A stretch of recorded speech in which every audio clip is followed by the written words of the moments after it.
What's good, everyone? Jets Takeoff, breaking Jets news. Wide receiver Corey Davis, the number one wide receiver who is making $13 million a year, is going to be missing the rest of the season because he's undergoing core muscle surgery. And this is a big loss, not only because he's our number one receiver, but it also affects the whole landscape of our offense, and I'll explain why.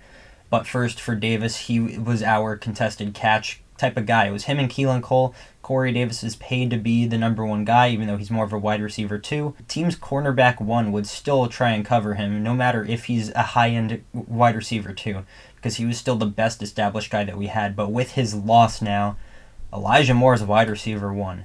And is that a good thing?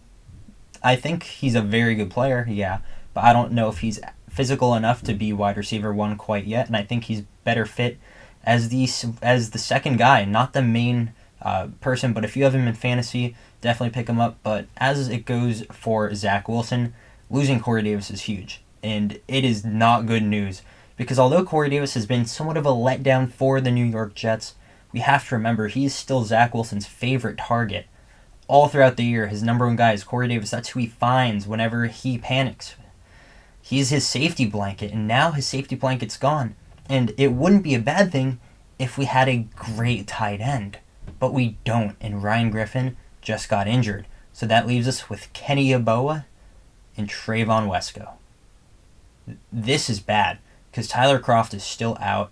This is not good for Zach Wilson. This is why this news is terrible. First up, prayers to Corey Davis. Hope he gets better and is better next season. But, man, this really hurts Zach Wilson because he's his number one guy. He trusts him the most from anyone on the team. And now, as much as Jets fans love Denzel Mims, me too included, Zach just doesn't have that trust with him yet. It's going to bring a lot of growing pains for this offense. And the thing is, we're simply not going to be a good offense in comparison to when Corey Davis was on the field.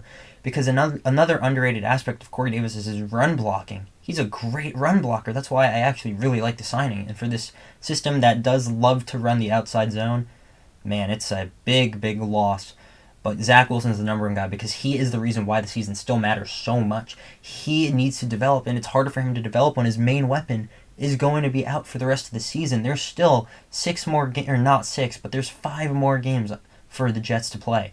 5 more crucial games where every down matters for Zach Wilson. His development can be stunted. Elijah Moore is a hell of a receiver. He's really stepped onto the scene lately. He's explosive. But it's because the number one cornerback on other teams are not up against him. Because Corey Davis, he has a solid resume. He has put up enough stats in film for teams to hone in on him and know that he can be a big, big threat. But now, everyone's going to lock on to Elijah Moore, so will he develop a little bit? I think Elijah Moore can, just because he's going to have a harder time going up against these top guys, so we'll learn a few things, but don't expect Elijah Moore's numbers to just skyrocket up. Yeah, Zach Wilson's going to find him a lot more now, but the thing is, teams are going to know that too, and they might sit on it, they might double cover, any of those things. Now, Denzel Mims is slated to step in for Corey Davis, and I'm really excited with this opportunity for Denzel Mims. It's an opportunity for him to prove the coaching staff wrong, for them simply just not really playing him at all this season, and when they do, he just doesn't really get the ball thrown to him. And we never know, because he's a second-round pick. If it doesn't really work out, we could try trading him away, but if it does work out, then he's a core building block for this offense, and I think he really can be. He's a talented wide receiver, and I don't like him sitting on the bench with the other second-string wide receivers like Jeff Smith. I don't like that. I want him game action, and he's finally going to get it, so hopefully there's no more COVID that Denzel Mims catches. There's no more food illnesses. Hopefully it's just him, and him.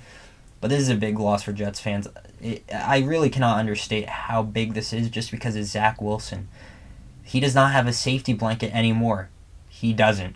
Corey Davis would come down with those contested catches. Keelan Cole does do that, but he's just not as good as Corey Davis.